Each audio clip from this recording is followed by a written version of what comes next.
चलिए आज का सेशन हम शुरुआत करते हैं। गुरु जी प्रणाम। प्रणाम। हाँ, सुमीर जी से शुरुआत करते हैं। सुमीर जी बताइए। प्रणाम गुरुजी। प्रणाम। प्रणाम गुरु। प्रणाम जी। गुरुजी, कल हम लोगों ने मंगल पद पे जो चर्चा शाम को करी, मेरा एक उसके अंदर एक छोटा सा डाउट है। जितने ज्यादा कॉम्बिनेशंस होते हैं मंगल पद के, हम कहते हैं कि मंगल खराब हो रहा है। But at the same time, क्या सिर्फ एक सूरज बुध अकेले साथ होने से क्या वो सारे कॉम्बिनेशंस को मंगल पद नेक हो जाता है, या उतने ही ज्यादा कॉम्बिनेशंस हो तो बेटर है? सबसे पहले तो मैं स्टेप्स, ज्योतिष में स्टेप्स बहुत इंपॉर्टेंट है। चाहे वो वैदिक ज्योतिष हो, चाहे वो लाल किताब। पहला स्टेप यही है कि ये चेक करो कि सूर्य बुध एक हुए कि नहीं। अगर सूर्य बुध एक हो गए तो ये समझ लो आपकी समस्या का समाधान 60 to 70% वैसे ही हो गया। अब हम चलते हैं दूसरे कंडीशंस पे कि मान लो राहु पंचम में बैठा है या राहु नवम में बैठा है, पर सूर्य बुध भी एक है। तो यहां पर लाल किताब के अनुसार मंगल बुध तो नहीं बना, पर मंगल बुध जैसे कुछ लक्षण आएंगे ही आएंगे। अब कौन से लक्षण हैं जो प्रकट नहीं होंगे? वो व्यक्ति बाहर कभी भी जाके झगड़ा नहीं करेगा, वो लक्षण वो बिल्कुल प्रकट नहीं करेगा। जहां पर उस व्यक्ति का फायदा होगा वहां पर वो बदतमीजी बिल्कुल भी नहीं करेगा। परंतु कहां कहां बदतमीजी करेगा? जहां जहां उसको पक्का भरोसा होगा ये मेरा कुछ नहीं बिगाड़ सकता, वहां वहां वो पूरे मंगल बद वाले प्रदर्शन कर देगा। आप पानी समझिए बात को। मंगल बद तो बनेगा ही बनेगा, पर सूर्य बुध के मिलन से उसका सेंस इतना जागृत हो जाता है कि मुझे ये बेहुदा प्रदर्शन किस जगह पर करना है, किस पॉइंट पर करना है, उसकी सेंस उसकी बड़ी अच्छी डेवलप होती है। अपने बॉस, वो और खास करके वो बॉस जो जरा सी भी गुस्ताखी बर्दाश्त नहीं करता है, उसके सामने वो व्यक्ति बिल्कुल अच्छे से अच्छा प्रदर्शन करेगा अपना। बिल्कुल बकवास नहीं करेगा, क्योंकि उसे पता तुरंत ये दंड दे देगा, इंतजार ही नहीं करेगा। जहां हाथ जोड़ने की बात आ गई, माफी मांगने की बात आएगी, जहां उसको अपना नुकसान होता दिखेगा वो माफी भी मांगेगा, वो चुप भी लगा के बैठ जाएगा, वो हर वो काम कर लेगा जो एक सामान्य व्यक्ति कर सकता है, तो बिना मंगल बद वाला भी जो कर सकता है। हमें इनकी ग्रेडिंग को समझना पड़ेगा कि किस ग्रेड का मंगल नेगेटिव हुआ है, क्या किस ग्रेड का मंगल पॉजिटिव हुआ है। लाल किताब की ब्यूटी यही है कि लाल किताब हमें समझाती है कि लक्षणों के आधार पर ज्यादा सोचो। टेक्निकल तो है, जैसे डॉक्टर अपने आप को समझो। डॉक्टर को जब जाकर के आप कहते हो जी मुझे थकान है, मुझे कमजोरी है, मुझे काम करने का मन नहीं करता, सुबह बिस्तर छोड़ने का मन नहीं करता, थोड़े थोड़े चक्कर से भी आते रहते हैं, कमजोरी भी बनी रहती है, तो डॉक्टर का माइंड एकदम से जाता है कहीं आयरन की कमी तो नहीं है बॉडी में, मल्टीविटामिन की कमी तो नहीं है, ये लक्षण तो एनीमिया के लग रहे हैं। वो क्या करता है चेक? आंख चेक करता है पहले। अगर आंख भी वैसे ही जवाब देती है तो फिर वो हाथ चेक करता है, नाखून चेक करता है, कहता दिखाओ। फिर वो वहां से भी पता लगाता है। अब यहाँ पर वो लक्षण उसको मजबूती से मिलते चले जाते हैं। तो अब उसके पास क्या काम बचा कि हाँ एनीमिया तो है, अब मुझे मेडिसिन देनी है, तो आयरन का इंजेक्शन देना पड़ेगा या गोली देनी पड़ेगी, या केवल इसको ये कह दूं कि वो सब्जियां खा ले जिसमें आयरन है बेटा। तो उसमें भी चेक करना पड़ेगा ना। अगर आयरन बहुत ज्यादा डिप मार रहा है तो उसके लिए फिर उसको इंजेक्शन भी देने पड़ेंगे। तो वो फिर करवाएगा चेक, फिर जा भी टेस्ट करके ला। ऐसे ही आपने जब देखा तो लक्षण को समझना है। लक्षण आ गए, फिर गहराई में घुसना है आपको कि ये कितना ज्यादा गड़बड़ है।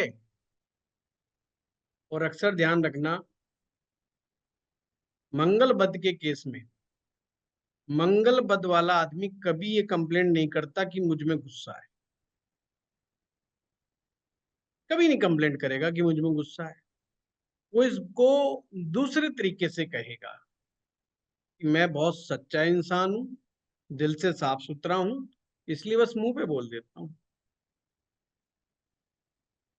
मैं किसी की ज्यादा बेवकूफियां बर्दाश्त नहीं करता हूं।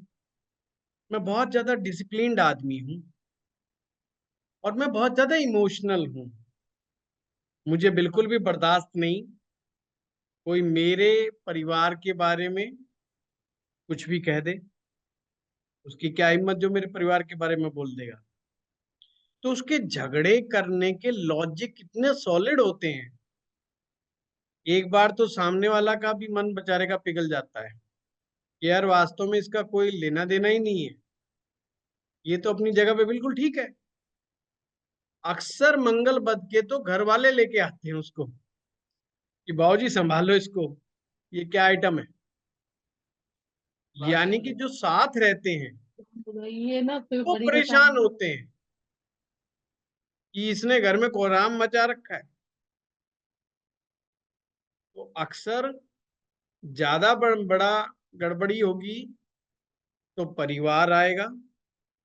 अगर खुद आदमी आकर के कह रहा है कि गुरुजी देखो ना मुझे गुस्सा बहुत आता है, कि मंगल बद का केस बिल्कुल भी नहीं। एक्सेप्टेंस। आप कहेंगे नहीं जी, मंगल बद वाले भी मैंने बहुत देखे हैं जो एक्सेप्ट करते हैं। बिल्कुल करते हैं, ठोकर खा करके, नुकसान करवा करके पूरी तरह से एक्सेप्ट करेंगे। ऐसे नतमस्तक हो जाएंगे कि साहब गलती हो, आज ही मुझसे गलती हुई है, बड़ी बड़ी गलती हो गई। एक्सेप्ट कर लेंगे। समस्या वहां खड़ी हो जाती है जहां पर सुधरने की बात आती है। जैसे ही सुधारवादी प्रक्रिया में उनको डालोगे, अचानक से उनको दिव्य ज्ञान प्राप्त हो जाता है। यार मैंने खामखाई माफिया मांग रहा था, इतना तो मेरा कसूर ही नहीं था। 2 महीने बाद उनको समझ में आएगा कि मेरा तो कसूर ही नहीं था, मैंने तो वैसी माफिया मांग ली खामखाई की, सबको खुश करने के चक्कर में। और वो कहेंगे सुधारवादी कदम दूसरों को उठाने जरूरी हैं, मैं तो बिल्कुल फिट हूँ। एंड अगेन वो उसी रास्ते पे चल पड़ते हैं। मैं एक ऐसे कपल को जानता हूं जो पुरुष मंगलबद्ध है, अपनी वाइफ को पीट देता था। और जैसे ही उसकी वाइफ कोई कंप्लेंट करने लग जाती पुलिस में या अपने घर परिवार वालों को, तो अक्सर क्या होता है कि महिला अपने घर परिवार में सबसे पहले बोलती। जैसे उसका भाई आ गया, पिताजी आ गए, ये सब लोग आते हैं, तो पैरों में पड़ जाता था वो, नाक रगड़ के माफी मांग लेता था।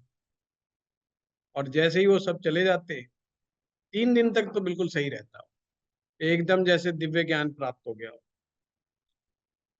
और चौथे दिन फिर वो उसी राह पे, फिर वो अगले महीने फिर पीट देता था। तो हर बार क्या होता है कि सामने वाला भी एक्शन बढ़ाता चला जाता है। पुलिस में चली गई वाइफ, पुलिस में गई तो उन्हें फिर वहां माफिया मांग ली। और इतने जबरदस्त तरीके से माफिया मांगी कि पुलिस वाले भी पिघल गए। उल्टा उसकी वाइफ को बोलने लग गए कि हमने तो थाने में ऐसा पति देखा ही नहीं बेचारा, जो इतनी माफिया मांग रहा है, इसको तो 3 बार माफ कर देना चाहिए। तो अभी तुम जाओ। वहां से छूट के आ गया, फिर एक दिन गुस्से में सर फोड़ दिया वाइफ का। तो ये इनके जो सिलसिले जो हैं रुकते नहीं हैं जब तक मामला बहुत एक्सट्रीम पे ना चला जाए। इनको गलती का एहसास नहीं होता, और जब गलती का एहसास होता है तो शॉर्ट टर्म तक ही रहता है वो एहसास, लॉन्ग टर्म तक नहीं रहता। लॉन्ग टर्म में तो उनको एक चीज समझ में आती है कि इतना बड़ा कसूर मेरा नहीं था जितनी तो मुझसे माफिया मंगवा ली गई, तो मुझे तो अब उसका भी हिसाब चाहिए कि माफिया मंगवाई क्यों थी तुमने। तो रिवेंजफुल, इसीलिए लाल किताब इसे कहते हैं कि ऊंट का मालिक हमेशा ऊंट की निगाहों में देखता है और पता लगा लेता है कि आज इस ऊंट का मूड कैसा है। ऊंट को पीटने वाला आदमी, ऊंट को अगर ये समझ आ जाए कि इस मालिक ने तो आज मुझे थोड़ा सा डंडा जबरदस्ती मार दिया, तो पक्का वो 2-3 दिन में मालिक से बदला लेगा। ये समझ लो, चाहे वो लात मारे, चाहे उसके परिवार के किसी व्यक्ति को पीटे, ऊंट बदला लिए बगैर मानेगा नहीं। इसलिए ऊंट का मालिक बड़े अच्छे से समझता है, इसलिए वो उससे कम्युनिकेट करके ही गुजारा चलाता है। डंडी उस पे जब भी चलाई जाती है जब दूसरे ऊंट दौड़ रहे हों और उसको दौड़ाया जा रहा हो, तो ऊंट बुरा नहीं मानता। उसको मोटिव पता चल जाता है कि मामला क्या है, अब रेस में दौड़ना है, इसलिए मालिक डंडे बरसा रहा है, इसलिए भागा, तो कुछ नहीं कहेगा। पर चलते चलते अगर वो खाम खाई लगाया जा रहा, लगाया जा रहा, लगाया जा रहा है, तो आंखों में वो बिठा लेते और फिर अटैक करते देर नहीं लगा।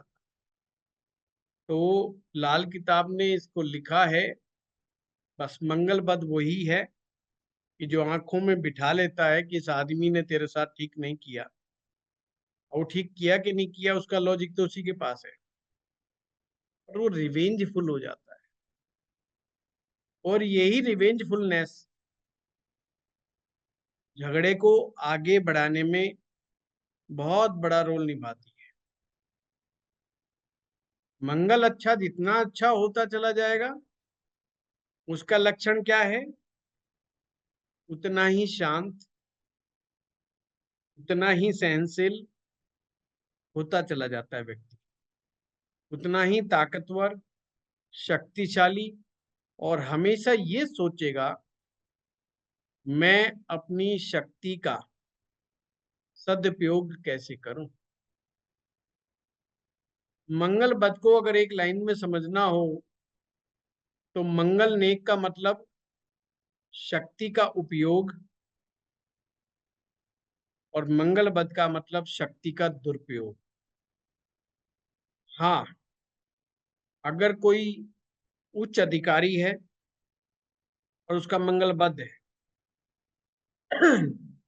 भगवान से प्रार्थना करो ऐसा कोई ना मिल जाए। नहीं, वो अगर किसी बात पे नाराज हो गया तो बाबूजी शीर्षासन कर लेना, वो नहीं मानने वाला। वो अपनी एक्सट्रीम पावर लगा देगा आपको सबक सिखाने में। मंगल नेक वाले के साथ आप छोटा मोटा बदतमीजी भी कर गए और आपने हाथ जोड़ लिया गलती से, जी गलती हो गई, मेरा तो दिमाग खराब चल रहा है या मैं टेंशन में हूँ, उसी क्षण माफ कर देगा, कहेगा जब बावला आई तुम जाने दे। और मंगल बद वाला कहेगा बावलापन तो मैं निकालूंगा इसका, टकराया होगा तू औरों से, इसका तो हिसाब मैं ही चुकता करूंगा, आगे से बावलापन करेगा ही नहीं किसी के साथ। इनका रहता टिट फॉर टैट, और ऐसा सबक सिखा दो कि अगले कई साल तक ये याद रखे कि पाला किससे पड़ा था। लोग जब झगड़ा करते वक्त जो डायलॉग मारते हैं ना, उन डायलॉग्स में ही उनके ग्रह छिपे होते हैं, ये ध्यान रखना। अगर कोई बात बात में वार्निंग दे रहा है ना, तो ये भी मंगल बद का लक्षण है। वो कुंडली में जाके चेक करने से पता चलेगा थोड़ा या ज्यादा। देख लो फिर अगर तुमने ऐसा कर दिया तो। अच्छा चाय बना दो, चाय नहीं बनाई तो फिर देख लेना। अच्छा 10 मिनट में चाय बना दो, 10 मिनट में चाय नहीं बनी तो फिर देख लेना। परसों की तरह चीनी ज्यादा मिली, फिर देख लेना। ये मंगल बद की निशानी है। बात बात पर पे ये मतलब जहां पर वो सजा का प्रावधान हमेशा रखता हो सामने, अपने दोस्त से झगड़ा करेगा तो देख लो, फिर मैं तुम्हारी वो वाली बात बता दूंगा फलाने को, जो तुमने मुझे उस दिन बताई थी। मतलब बंदे को ऐसी सिचुएशन में ले आओ कि बंदा घुटने के बल बैठ जाए। जिनका मंगल नेक होता है उनसे आप झगड़ा कर लो, पर किसी विपरीत स्थिति में आपने कुछ अपनी कमजोर बातें भी अगर उनको कही हैं, वो उनका दुरुपयोग नहीं करेंगे कभी भी। मंगल बद वाला उसका सदुपयोग उसी समय करता है। उसके लिए वो सदुपयोग है कि आज आया हूं पहाड़ के नीचे, इसको मैं बताता हूँ कि मेरे से पंगा लेने का मतलब क्या होता है। समझ रहे बात को? वो बीवी से झगड़े का मामला साले को भी परेशान कर देगा, सास ससुर को तो कर ही देगा, उनको तो दुश्मन मान के चलता है कि साहब यही थे, यही कंपनी थी जिसने मेरे को खराब प्रोडक्ट दिया है, उनका तो बन गया वो दुश्मन। पर साले साली किसी को नहीं बख्शेगा, वो कहेगा सब ये मिले हुए एक ही कंपनी के एम्प्लॉई हैं, सब एक ही थैली के चट्टे बट्टे। तो ऐसा नहीं उसका केवल पत्नी से ही झगड़ा है, वो आगे तक सोचता है, बहुत दूर तक। क्योंकि मंगल बद में दिक्कत यही है कि रिवेंज और एनिमिनिटी उनके स्वभाव में घुस जाती, जो अल्टीमेटली उनकी हेल्थ को डिस्टर्ब करती है। भाई आप सारा दिन उल्टा सोचोगे कि ये मेरे बारे में क्या सोच रहा है, खबरदार अगर इसने मेरे बारे में कुछ गड़बड़ बोला या गड़बड़ सोचा तो इसको दिन में तारे दिखा दूंगा। जितने भी लोग दिन में तारे दिखाने वाले होते हैं ना, इन पे ध्यान रखो, इनके डायलॉग पे। कोई कहता है दिन में तारे दिखा दूंगा, ये मंगल नेक का डायलॉग नहीं है। मंगल नेक वाला बात करता है भाई साहब तुम्हारा हमारा कोई लेना देना नहीं है, आप क्यों झगड़ा को बढ़ा रहे हो, आप झगड़े को मत बताओ बढ़ाओ। अगर झगड़ा बढ़ेगा तो आपका भी नुकसान और हमारा भी नुकसान। वो नुकसान समझाएगा उसको, वो नहीं मानेगा तो वो कहेगा आई कॉल द पुलिस, मैं पुलिस को बुलाऊंगा। ठीक नहीं होगा, कोर्ट कचहरी होंगे, वकील का खर्चा लगेगा। वो मतलब फाइनेंस और ये सब घुमाता रहता है। परंतु मंगल बद वाला पुलिस को याद नहीं करता जब तक कि उससे बड़ा मंगल बद वाला ना मिल जाए उसको। जैसा मैंने कल क्लास में भी बताया था, मंगल बद का आदमी मंगल बद से बहुत डरता है। उसको दूसरा मंगल बद नहीं चाहिए घर परिवार में, क्योंकि अगर दूसरे भी मंगल बद हो गया तो एक छत के नीचे रहना उनका मुश्किल हो जाता है। इसलिए मैंने कहा, कल भी बताया था क्लास में, शादी करते समय मंगल बद पे जरूर ध्यान दो, अदरवाइज वो हमारे लिए प्रॉब्लम का बहुत बड़ा रीजन बन सकता है। मांगलिक की ज्यादा परवाह मत करो, है मांगलिक तो छोटा मोटा आइटम है, ये समझ लो मंगल बद के सामने। मांगलिक मैरिज लाइफ बहुत रेयरली खराब करता है। और मांगलिक व्यक्ति की अगर मैरिज लाइफ खराब है तो समझो कहीं ना कहीं लगन में भी दिक्कत है। अगर लगन में दिक्कत नहीं है और व्यक्ति मांगलिक है तो बेखटक होकर के शादी कर लो, कुछ नहीं बिगड़ना, and you will enjoy the life. क्योंकि उसमें डेंट मारने की प्रवृत्ति नहीं है, वो हमेशा जबानी जंग लड़ता है, उसका उससे कोई लेना देना नहीं है मार पिटाइयों से। अगर मंगल मांगलिक लोग लड़ रहे हैं, है ना, तो वो अपनी तरफ से दरवाजा बंद करके रखता है, वो अपनी तरफ से वो खोल खोल के देखता है, कहता है, मैं फेंक के मारूंगा अगर तूने खोला तो। दूसरा भी इतना ही दरवाजा खोलेगा, जैसे ही वो मारता है अपना दरवाजा बंद कर लेता है, फिर वो मारता है। और वो पूरा प्रयास करता है कि सामने वाले को ना लगे। ध्यान से समझना, पूरा प्रयास करता है कि उसको सामने वाले को चोट नहीं लगनी चाहिए। अगर वो अपना गुस्से का प्रदर्शन भी करेगा तो गिलास जमीन पे दे के मारेगा या गलत डायरेक्शन में मारेगा जहां उसको ना लगे। और मंगल बद वाला निशाना लगाता है कि भाई साहब बचना नहीं चाहिए, अगर मैं ये कप खराब करूंगा तो इसका सदुपयोग होना चाहिए, इस कप का दुरुपयोग नहीं होना चाहिए। तो बहुत छोटी छोटी माइन्यूट लेवल के ऊपर चीजें होती हैं। ये आपको प्रैक्टिस करने से भी ज्यादा सामने वाले को सुनने से समझ में आएगी। इसलिए मैं कहता हूं, कुछ लोग ग्रुप पे कहते हैं आओ ग्रुप में डिस्कशन करते। क्या डिस्कस करोगे? कुछ भी नहीं डिस्कस करते। मैं उनमें कमेंट नहीं करता। कई स्टूडेंट लिखते भी कि गुरुजी कमेंट करो, क्या करूं? प्रोसीजर से ही बाहर जा रहे हो तुम, है ना। अभी तो मुर्दे का चीर फाड़ सिखाइए, तुम तो सीधे इंसान के ऊपर चाकू लेके पहुंच गए। अरे भाई ऐसा नहीं होता है। बहुत सी चीजें अंडर ट्रेनिंग में जाकर के सीखनी पड़ती। तो जब डॉक्टर बनता भी है ना सर्जन, तो पहले वो सीनियर सर्जन के नीचे पीछे पीछे घूमता है। उसको चाकू मारने की इजाजत नहीं होती है। डॉक्टर उसको कहता है अच्छा ये कैंची पकड़ा, ये पकड़ा, ये पकड़ा, पता नहीं कितने 100 ऑपरेशन उसको बिना हाथ लगाए वो बस खड़ा देखता है। फिर उसको छोटा सा करते हैं काम। अच्छा ले यहाँ से यहाँ तक ये निशान लगा दिया, इसमें थोड़ा सा कट मार। फिर वो थोड़ा सा कट मारता है। वो सीनियर डॉक्टर कहता है अब तू हट जा, अब आगे का काम ये कर। तो उसको बहुत थोड़ा थोड़ा थोड़ा थोड़ा सिखाया जाता है। फिर जाके वो एक दिन कामयाब सर्जन बनता है। जो इकट्ठे ही सर्जन बन जाते हैं ना, हाँ, वो किसी ना किसी का काट के ही मानेंगे बस। या तो खुद कटवाएंगे या खुद दूसरे का काटेंगे। सुनो, समझो, वो बेचारा क्या कह रहा है, उसके लक्षणों पर गौर करो, बड़े ध्यान पूर्वक सुनो। कई बार लोग यूट्यूब पर लिखते हैं कि आचार्य जी आप बड़े शांति पूर्वक सुनते हैं सबकी बातें। मैंने कहा बावले क्या बताओ, हमारा काम ही यही है। जो ज्योतिषाचार्य दूसरे की नहीं सुनता, उसके पास बहुत सीमित नॉलेज है, बहुत सीमित नॉलेज है। सीखने के दौरान आपको ज्यादा सुनना है, बोलना कम। लर्निंग फेज में जितने सीनियर डॉक्टर के साथ रहोगे, यानी जितने सीनियर एस्ट्रोलॉजर के साथ रहोगे, आपको केस टैकल करने आएंगे कि अब मुझे क्या करना है। क्योंकि एक अच्छा ज्योतिषाचार्य साइकोलॉजिकली भी बहुत सारे उपाय कर रहा होता है।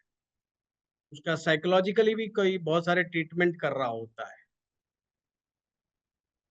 एक बार आपको समझ में आ जाए इस व्यक्ति का नेचर क्या है, रेमेडी करनी आसान हो जाए। अदरवाइज ये रेमेडीज एक पैसे की काम नहीं करती किसी के लिए।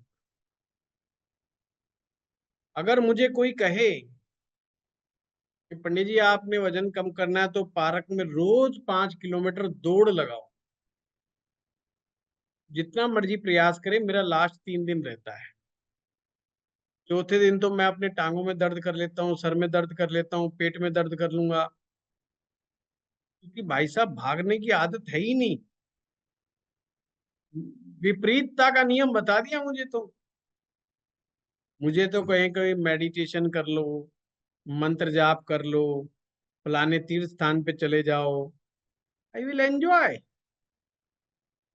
पर मुझे कोई कहते भूत सिद्ध करने का मंत्र पढ़ लो, इतना मर्जी आज्ञाकारी भूत बुला लो, ऐसा हमसे नहीं होगा। क्योंकि हमारा मनोविज्ञान भूतों के साथ मैच करता ही नहीं है। भूत तो भूत ही है, इसका क्या भरोसा भाई, कब तक आज्ञाकारी रहेगा। इन चक्करों में नहीं पड़। ये सारी बात सही और गलत की नहीं है, ये सारी बात व्यक्ति के नेचर की, उसके अंदर के नेचर की बात है।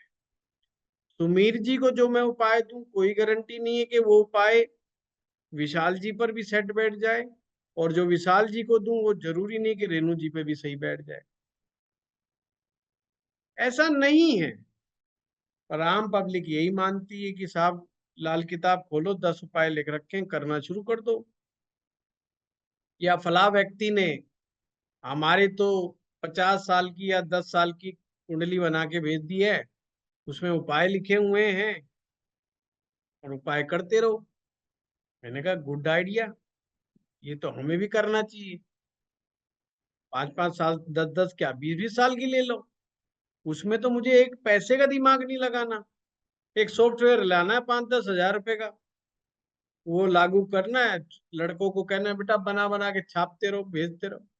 बढ़िया मूर्ख लोग आ रहे हैं और पैसा दे रहे हैं, अपने बटोरते रहो पैसा। मूर्खों की कमी है ही नहीं देश के अंदर, तो खूब मूर्ख बैठे हैं, खूब मंगवाएंगे, खूब करेंगे। दिक्कत तो समझदार ढूंढने में है, मूर्ख ढूंढने में कभी दिक्कत नहीं आती है ना। एक अच्छा सा बस आइडिया बताना होता है, चमत्कारिक आइडिया, मूर्खों का टोड़ इकट्ठा हो जाएगा। अगर मैं कह दूं मैं आपको अप्सरा साधना देता हूं, और अप्सरा बिल्कुल प्रकट हो जाएगी, और प्रकट होने के बाद आपके गले में माला भी डालेगी और विवाह करेगी, विवाह करने के नाम पे तो अगले 45 दिन एक टांग पे खड़े होकर साधना करने वाले मिल जाएंगे मुझे। और फिर मैं कह दूंगा 10,000 की सामग्री, 20,000 की सामग्री ये ले जाओ, इसके बगैर नहीं होगी, तो डेफिनेटली एक करोड़ों में मेरा बिजनेस बन जाएगा। मुझे इतना दिमाग लगाने की जरूरत ही नहीं पड़ेगी, बस एक शानदार वीडियो बनाना है। मूर्खों का तो ये आलम है। फिर बाद में कहेंगे जी हमें लूट लिया। लूटा नहीं, लुटे हो जानबूझ करके, लूटा नहीं है तुम्हें। घर से बुला के लाए थे तुम्हें, कहाँ है अफसर चाहिए भाई तुम्हें? अपनी शक्ल देखो, अपनी अकल देखो, अफसरा चाहिए। क्यों चाहिए भाई तुम्हें? है ऐसा तुम्हारी माँ ने क्या खा के पैदा करा है जो तुम्हें अप्सरा चाहिए? ना जी, वो स्वर्ग लोक के अंदर रंभा, उर्वशी, फलाना ढिमकाना, ये क्या है? ये मूर्खता नहीं तो क्या है? मन की मूर्खता नहीं तो और क्या है? चले जाते हैं लोग, तो लाइन लग जाएगी अप्सरा साधना के पीछे तो। और ऊपर से कह दी जिनकी मैरिज लाइफ ठीक नहीं है वो की तो एकदम करेक्ट हो जाएगी। फिर बीवी को छोड़ो, अप्सरा आ ही जाएगी, तो अब काहे की टेंशन? वो करे वाह, यही तो रास्ता नहीं मिल रहा था, अब तो पक्का हमें करनी चाहिए। और पढ़े लिखे भी आ जाएंगे उस लाइन में। ऐसा नहीं है कि ये सब अनपढ़ होते हैं, पढ़े लिखे मूर्खों की तो बेतहाशा कमी नहीं है हमारे देश के अंदर, जो पीएचडी होल्डर है ना, तो उनकी मूर्खताओं में कोई कमी नहीं है। हाँ, सच बात कहने से लोग नाराज जरूर हो जाते हैं, और मंगलबद वाला तो खास करके नाराज हो जाता जल्दी से। तो जितनी चमत्कारी की बातें करूंगी, शुरू शुरू में जब मैंने ये पढ़ाना शुरू किया ऑनलाइन लाल किताब, तो बैच में मंगलबद वाले बहुत थे, बड़ा परेशान करने लगे। मैंने कहा यार वैदिक वाले ही बेचारे सौम्य शांत सुशील, ये कहाँ से इकट्ठे कर लिए? बाद में दिमाग लगाया भाई साहब, क्योंकि लाल किताब में चमत्कार नाम की चीज लोगों के दिमाग में भरी पड़ी। अब वो आ तो गए, जबकि मैंने नहीं कहा भाई चमत्कार होता है। मैं कभी किसी क्लास में नहीं कहता हूँ चमत्कार होता है, मैं कहता हूँ रहस्य छिपा है, इस रहस्य को निकालो, पर आप एक लंबे पाथ पे चलोगे तो चमत्कार हो। 3 दिन 45 दिन में चमत्कार की उम्मीद मत करो। हाँ, कुछ प्रॉब्लम है ही ऐसी जो 3 दिन में ठीक हो जाती है। अब इसमें चमत्कार क्या करेगा भाई? एक आदमी जाए डॉक्टर के पास, डॉक्टर साहब सिर दर्द है, कब से है? बोला जी रात से। डॉक्टर साहब समझ जाता है कि रात को ढंग से सोया नहीं होगा, गैस बनी होगी, 100 तरह की फंड, वो एक गोली दे के भेज देता है, कहता है भाई 3 ले ली, वो हद से मत, ज्यादा मत। वो एक ही लेता पाता, दो दूसरी और तीसरी तक तो नंबर ही नहीं आता। अब इसको आप डॉक्टर का चमत्कार कहोगे या दवा का चमत्कार कहोगे? अच्छा, मत दे के देखो, वो होना ही है ठीक। गैस निकली, पेट का दर्द ठीक, सर का दर्द ठीक, वो होना ही है। लोगों के बहुत सारे काम ऐसे होते हैं जो होने ही होते हैं, 3 दिन नहीं तो 7 दिन में। अब बस वहां राख की चुटकी पकड़ा दो, 7वें दिन तो वैसे ही होना उसका काम। अब मुद्दा ये नहीं कि आपने तंत्र सिद्ध कराया कि हम फूंक मारिए कि नहीं मारिए। मैं एक मेले में गया, वहां पे ज्योतिषियों का मेला लग रहा था, पुरानी बात है। एक आदमी पकड़ पकड़ के खोपड़ी फूंक मार रहा था, कान में, मुंह में, ऊं में, आंखों में। कह रहा है जी मैं वो झाड़ देता हूँ सारा आया भला। मैंने कहा यार बड़ा अच्छा आइडिया, फेफड़े ही तो ठीक होने चाहिए, और पैसे कमा रहा है दवा दब। हम यहाँ कुंडली सीख सीख पागल हो रहे हैं, इतनी किताबें पढ़ पढ़ वाले हो रहे हैं, ये फूक मार मार के ही मजे ले रहे हैं। और सबसे लंबी लाइन थी वहां पे। सबसे लंबी, और ज्योतिषी खाली बैठे मक्खी मार रहे थे। और वैदिक वालों को तो बेचारों का बहुत ही बुरा हाल था। लाल किताब वालों के पास तो फिर भी थोड़ी बहुत भीड़ थी। मैंने कहा भाई साहब ये मामला बहुत गड़बड़ है। और कोई लिख दे तंत्र सम्राट, तो अब कहना ही क्या है। फिर तो लोग सोचते हैं कि पकड़ ले इसको। तो ऐसे ऐसे तांत्रिक देखे जिनको तंत्र का तय भी नहीं पता, और डिजाइन बहुत अच्छा बनाया होता है, किसी अच्छे डिजाइनर से उन्होंने बड़ा अच्छा मेकअप करवाया होता है, और पहले ही ड्रेसअप सारा होता है बहुत बढ़िया, है ना।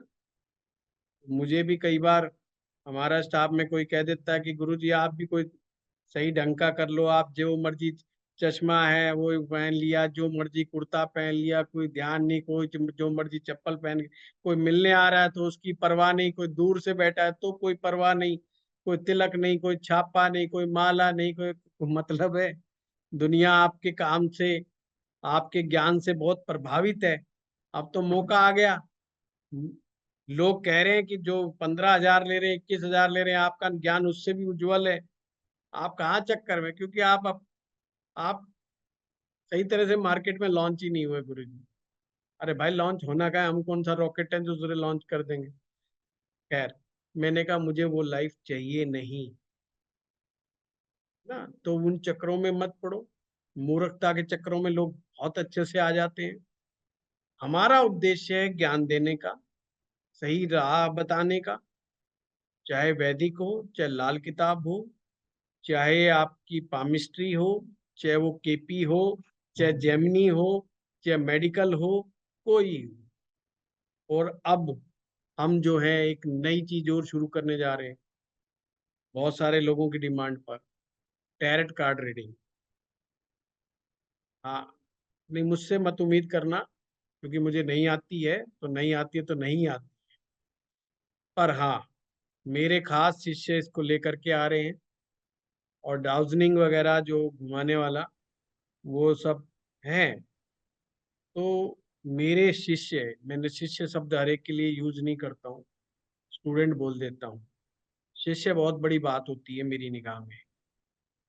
एक ऐसा शिष्य जो मेरे ख्याल से 10 साल पहले से, जिसने मुझसे गुरु दीक्षा ली, मैं हमारे एस्ट्रो पाठशाला में, जिन्होंने ज्योतिष सीखा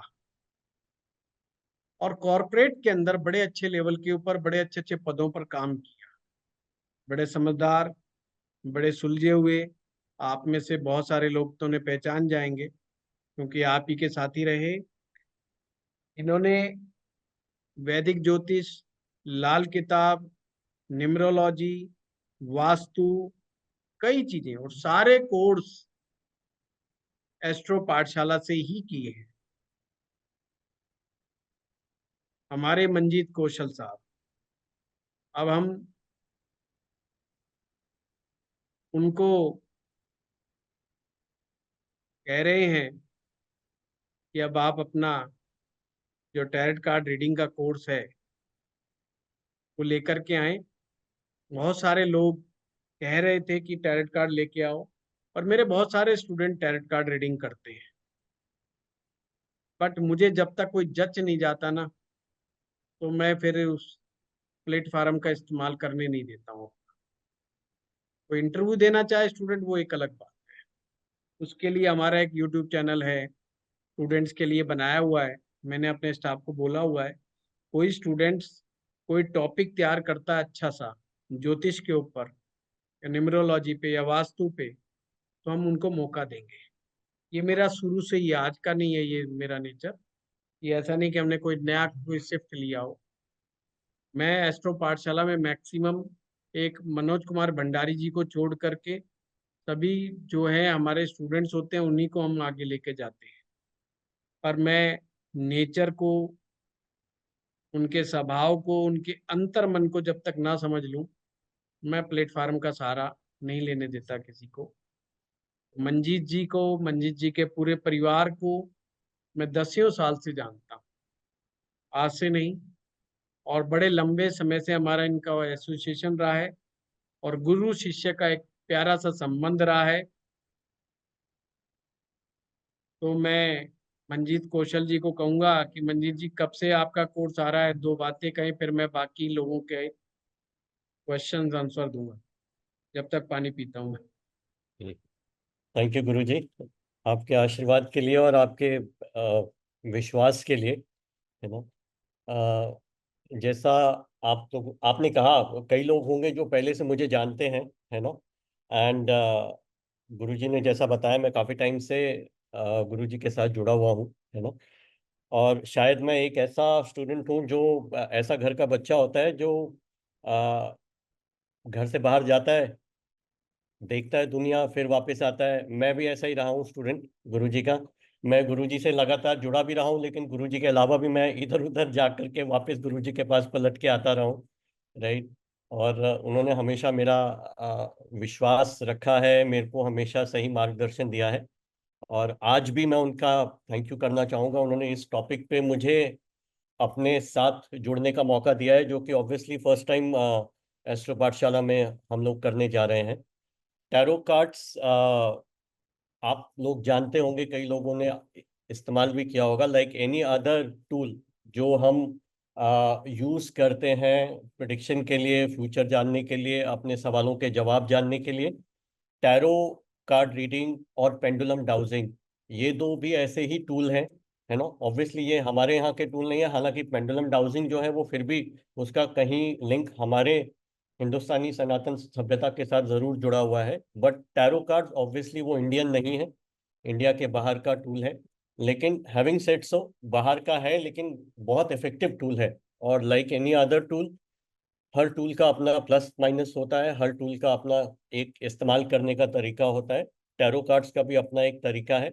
कई सारे मिथ हैं टैरो कार्ड को लेकर के, जो मैं पूरी तरीके से कोशिश करूंगा अपनी तरफ से कि वो मिथ मैं दूर कर सकूं। टैरो कार्ड की एक्चुअल अंडरस्टैंडिंग, उसको कैसे इस्तेमाल किया जाता है, उसकी क्या स्ट्रेंथ है, मैं उस कोर्स में डेफिनेटली कवर करने की कोशिश करूंगा, राइट। जो डेमो है, इसका पहला डेमो 3 अगस्त को है। उसके बाद आपको डेट्स पता लग जाएगा, वीकली जो भी शेड्यूल होगा वो एस्ट्रो पाठशाला की तरफ से शेड्यूल किया जाएगा। मेरे ख्याल से मंजीत जी 10 अगस्त आप लोगों ने रखा है, जी। कोर्स की डेट रखी है।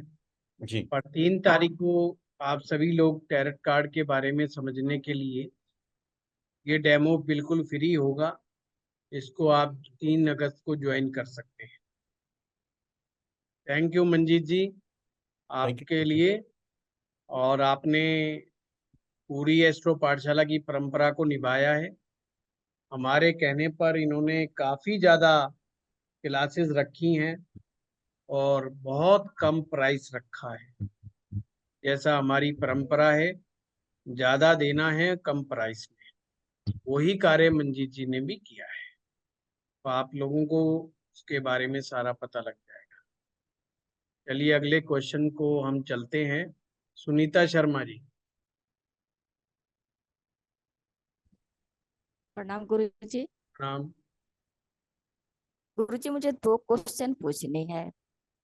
पहला क्वेश्चन एक क्वेश्चन ही है पूछो, पूछना है कि बाकी लोग भी हैं। हाँ, इसलिए क्वेश्चन मुझे पहला पूछना है कि जैसे 1 से 6 घर में गुरु रहता है, तो बोलते हैं कि चंद्रमा कमजोर हो गया।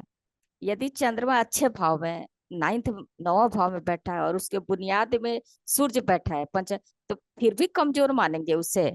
नहीं, नहीं। अच्छा, वो कमजोर नहीं होगा क्योंकि उसका बुनियाद स्ट्रांग है। बुनियाद strong। और एक और क्वेश्चन था कि कभी 4-5 भाव ग्रहों के साथ राहु बैठ जाता है, तो सारे ग्रह कमजोर हो गए, तो उस समय सारे ग्रह का उपाय करना चाहिए कि सिर्फ राहु? लक्षण देखो कि किससे प्रॉब्लम आ रही है, अच्छा, इसलिए उसके अनुसार लक्षण करें। बहुत जरूरी है। अच्छा। हाँ, ये नहीं कि You're अगर welcome. Have a great night. बंदे के Thank you. पेट में दर्द हो गया तो अपन उसका जी। उठा करके पूरी बॉडी का ही सारा हिसाब किताब चेक करने लग जाए, वो जरूरत नहीं है। सिंपल है, पेट अच्छा। के दर्द की ही दवाई दे के छोड़ना है। फिर चाहे वो वाह। कितना भी कहे कि ये है वो है, एक अच्छा। डॉक्टर की तरह हमने सोचना है। और जी। सारे ग्रह कमजोर नहीं होते हैं। सारे जी। ग्रह सिर्फ राहु की बात को सुन रहे होते हैं, बस मुद्दा इतना है। और राहु अच्छा या खराब उस पर राहु डिपेंड के करेगा। मन पर डिपेंड करता है कि राहु उनको के कौन सी डायरेक्शन दे रहा है। अच्छा गुरुजी, एक और बात पूछना था कि आप बाकी को क्या भी से, अब पूछूंगा। नहीं नहीं, मैं एक छोटी बोलिए। से, आप आपके आशीर्वाद से मैंने तो एक वीडियो बनाई, वो कैसा था वो मैं आपके मुंह से सुनना चाहती, क्या कमी है क्या नहीं नहीं है। सुनीता जी, सॉरी, मैंने अभी वो देखा ही नहीं है। शायद स्टाफ अच्छा ने अच्छा। बनाया है डेफिनेटली, ये तो पता था कि सुनीता जी का इंटरव्यू जी है, पर वो वीडियो जी मेरे सामने अभी आया नहीं है। और आपका जी जब वीडियो आएगा मैं जरूर देखूंगा। मुझे बड़ी जी खुशी होगी कि हमारे जी स्टूडेंट जो हैं अब अच्छी तैयारी के साथ आगे आ रहे हैं। और जी सारे सभी स्टूडेंट्स को भी दिखाया जाएगा, सभी ग्रुप्स में भी भेजा जाएगा। जी। प्रणाम बहुत गुरुजी। बढ़िया। संध्या जी, नमस्ते सर। नमस्ते। मेरे पास एक चार्ट है, कुंभ लग्न की कुंडली है और उसके द्वादश भाव में राहु चंद्र और शनि है। तो नेटिव को द्वादश के बहुत स्ट्रॉन्ग सिम्टम आ रहे हैं। किसके? और धीरे है आपकी आवाज, थोड़ा ऊंचा ट्वेल्थ बोलिए। 12th हाउस में राहु चंद्र और शनि, तीन हाँ, प्लैनेट्स का प्रश्न क्या है? कंजंक्शन। हाँ तो इनको है ना बहुत स्ट्रॉन्ग सिम्टम है इसके, केस कोर्ट केस वगैरह, हॉस्पिटल हॉस्पिटल पे खर्चा है। और इनकी माता जी की तबीयत भी बहुत खराब है। तो उज्जैन में इनके कोई पंडित जी है, वो शांति कराते हैं इसकी ग्रहण दोष की। और इनके फर्स्ट हाउस में ना मंगल और शुक्र है, और इनकी मैरिज लाइफ भी बहुत खराब है। तो और मंगल के मांगलिक के कोई सिम्टम नहीं है सर, मेरी बात हुई है उनसे, कोई भी ऐसे सिम्टम नहीं दिखाई देते। तो मांगलिक के क्या क्या सिम्टम है? मतलब मंगल दोष, इनके जो पंडित जी है ना वो शांति कराते हैं। इनका कहना है कि मंगल दोष के कारण इनकी मैरिज लाइफ खराब हो रही है। एक्चुअली कोई भी सिम्टम नहीं है मंगल पद के, जो अभी आपने बात की है, ऐसे कोई भी सिम्टम नहीं है इनमें। मंगल पद सूर्य बिल्कुल। और बुध एक साथ हैं? हाँ बिल्कुल है, सूर्य बुध एक साथ है। फिर मंगल दोष है कहाँ? हाँ वो भी तो समझना चाहिए। हाँ हाँ बिल्कुल। वो पंडित जी को कॉन्फ्रेंस पे लिया था, उनसे भी मैंने बात की, तो वो बोलते नहीं, वो मंगल दोष का कराना पड़ेगा। नहीं, वो बात अलग है कि अगर वो पूजा कराने वाले हैं तो पूजा करा के ही मानेंगे ना, बिल्कुल। फिर आपकी थोड़ी मानेंगे वो नहीं एक अलग चीज है। उस पे मत ध्यान ध्यान दो आप। नहीं, मेरा सवाल ये है कि इनकी मैरिज लाइफ क्यों खराब हो रही है? मंगल के कारण तो नहीं दिख रहा, सब राहु बहुत सारे चंद्र। कारण हो सकते हैं ना। बिल्कुल। पहला कारण ये कि मंगल शुक्र एक साथ बैठे हैं। लाल किताब का वो चैप्टर उठाओ, जब मैंने कहा था शुक्र के साथ जब भी कोई गर्म प्रकृति का ग्रह बैठेगा हाँ तो स्पाउस के अंदर गुस्सा बहुत ज्यादा होगा। उसमें खुद में नहीं, स्पाउस में जी गुस्सा जी जी। बहुत ज्यादा होगा। मार पिटाई तक करने के लिए वो ललायत रहेगा। बिल्कुल। चाहे शुक्र के साथ सूरज हो, चाहे शुक्र के साथ मंगल हो, चाहे शुक्र मंगल। के साथ केतु हो, क्योंकि ये तीनों ग्रह बड़े गर्म प्रकृति के हैं। सूरज से ज्यादा गर्म मंगल है और मंगल से ज्यादा गर्म केतु है स्वभाव में। वैसे नहीं, फिजिकल फॉर्म में तो सूरज ही है गर्म, मंगल नहीं इतना। पर स्वभाव में सूरज से ज्यादा गर्म मंगल, मंगल से ज्यादा गर्म केतु। केतु। हाँ बिल्कुल। ना, तो उस घटनाएं सुनते हैं ना कि सर फोड़ दिया पति ने, फलाना फोड़ दिया, ये सब केतु से रिलेटेड चीजें हैं। तो मंगल शुक्र जब आ गए तो पति में गुस्सा मिलेगा ही मिलेगा। पति के गुस्से के कारण, पति के दुर्व्यवहार के कारण मैरिज लाइफ गड़बड़ होती है। दूसरा अच्छा। कारण है चंद्रमा। चंद्रमा रिलेशनशिप का बहुत बड़ा ग्रह है। हम्म, अब ऐसा नहीं है इस स्त्री में दोष नहीं है, इसमें भी दोष है, क्योंकि इसका चंद्रमा जो पीड़ित अवस्था का बुरी तरह है। बिल्कुल। ये इमोशनली समझ ही नहीं पाती कि सामने वाले को टैकल कैसे करना है। ओके। ठीक है ना? तो वो बात है, और भी कई रीजन हो सकते हैं, वो कुंडली देख के पता चले। हाँ लेकिन ये सर, ये नेटिव जो काम भी है वो भी मंगल शनि से रिलेटेड ही कर रहे हैं। वो तो एक अलग, अगर वो एनालिसिस का विषय है ना। इस क्लास में इतना बड़ा एनालिसिस जी जी करना बड़ा मुश्किल हो बिल्कुल जाएगा। बिल्कुल। Renu Dubey ji. Thank you sir. जी गुरु जी प्रणाम। प्रणाम। गुरु जी, आपने चंद्र पीड़ित वालों के लिए एलोपैथिक डॉक्टरी का बताया था, और जैसे चंद्र अच्छा हो तो वो आयुर्वेदिक या होम्योपैथिक उसमें जा सकता है अच्छे से। तो चंद्र हाँ हाँ, पीड़ित में जैसे अगर जड़ में कोई भी ना हो और चंद्र फिफ्थ भाव में हो तो ये तो पीड़ित नहीं हुआ। और चंद्रमा के पीड़ित होने के कई कारण हो सकते हैं रेणु जी, वो पूरा चेक करो। अकेला, जी अकेला चंद्रमा बैठा है, कहीं से भी पीड़ित नहीं हो रहा है। मैंने नहीं, ये तो अच्छा आपके है हिसाब चंद्रमा। से, हाँ, हाँ फिर तो ये अच्छा है। एलोपैथिक में नहीं जा सकता मतलब। आयुर्वेदा उनके लिए अच्छी रहेगी। जी आयुर्वेदिक अच्छी रहेगी। हाँ। मंगल बद भी है, आपने कल बताया था, तो वो सारे लगाए मैंने, तो उसमें मतलब। हम्म। मंगल है। जी मंगल ठीक है, बद। उनको पंचकर्मा में भेजो, है ना। वो पोटली पंच मसाज करते हैं, जब ठुकाई करते हैं पीछे से पीठ में, उनको थोड़ी थोड़ी मार पड़ती है जी तो ठीक ठीक हो जाते हैं। पंचकर्म। गुरु पंचकर्मा में जी, आपका फार्मेस्ट्री का कोर्स नहीं आ रहा है क्या? नहीं, बड़ा मुश्किल है अभी पामिस्ट्री की, कुछ नहीं कह सकता। अभी तो मेडिकल एस्ट्रोलॉजी शुरू करना है मुझे, है ना। तो कोई बहुत सारे स्टूडेंट कह रहे हैं कि लाल किताब का व्याकरण ही शुरू कर लो, बहुत सारी चीजें हैं। जी फार्मेस्ट्री का लाइफ अलाप का कोर्स ज्वाइन करना। ज्यादा बेटर है कि जो मेरा ऐप में अवेलेबल है उससे कर लो तो ज्यादा बेटर है, क्योंकि अभी है टाइम तो। लग जाएगा, 6 महीना 9 महीना, कुछ कह नहीं सकता। जी जी, धन्यवाद गुरु जी। हाँ, वेद त्रिपाठी जी। प्रणाम सर। प्रणाम। सर ये जो वैदिक एस्ट्रोलॉजी में वो मिलाते हैं, कुंडली मिलान करते हैं। जी। आवाज आ रही सर? हाँ हाँ। तो उसमें ये वर्ष तारा योनि 8 चीजें होती हैं इसमें, या तो आदमी जीरो पाता है, या तो पूरा नंबर पाता है, या आधा पाता है, इसका आवाज कट गई, क्या बोले? जीरो पाता है। जैसे सर ये वर्ष तारा, ये 8 चीजें हैं नाड़ी, हम्म। सब पे अलग अलग नंबर दिए हैं। तो हाँ अगर कोई हाँ जैसे जीरो पाता है या पूरा नंबर पाता है, तो उसका हाँ, किस चीज पे इम्पैक्ट आता है उसका? अलग अलग का अलग अलग 8 इफेक्ट है। का। हाँ त्रिपाठी जी, तो वो वही वही लंबा, ये लंबा विषय है। इसको मैंने एक पंचांग ज्योतिष करके मेरा कोर्स है ऐप में, उसमें अच्छा पूरा अच्छा जी सर। डिटेल में बता रखा है, क्योंकि ये ठीक एक सर। दिन का या 1 घंटे का विषय नहीं, केवल नाड़ी अच्छा ही जो है 2 दिन का विषय है। जी जी। बड़ा जैसे विषय जीरो जीरो पा गए तो क्या नुकसान इसमें सर, ये जानना चाह रहे थे। है। अगर जीरो नंबर कोई पा जाता तो क्या दोष आता है इसमें? वहां पर नाड़ी दोष ही आ जाएगा, नाड़ी में अगर 0 नंबर है तो। ठीक है क्या सर, नाड़ी से दोष क्या? आएगा वो कुंडली में भी देखना पड़ता है, केवल नाड़ी के आधार पे नहीं बोल सकते कि संतान होगी कि नहीं होगी। जी जिनकी जी जी कुंडली में नाड़ी दोष होता है, संतान उनको भी होती है। जी जी। ऐसा नहीं है कि नहीं होती है, ये कह देना कि ये बहुत ही सर्वथा गलत है, नाड़ी दोष कहना। पंचांग जी कर दीजिए। हाँ ठीक सर, थैंक। ठीक सर, प्रणाम। हाँ हाँ, विशाल जी। सर 10%।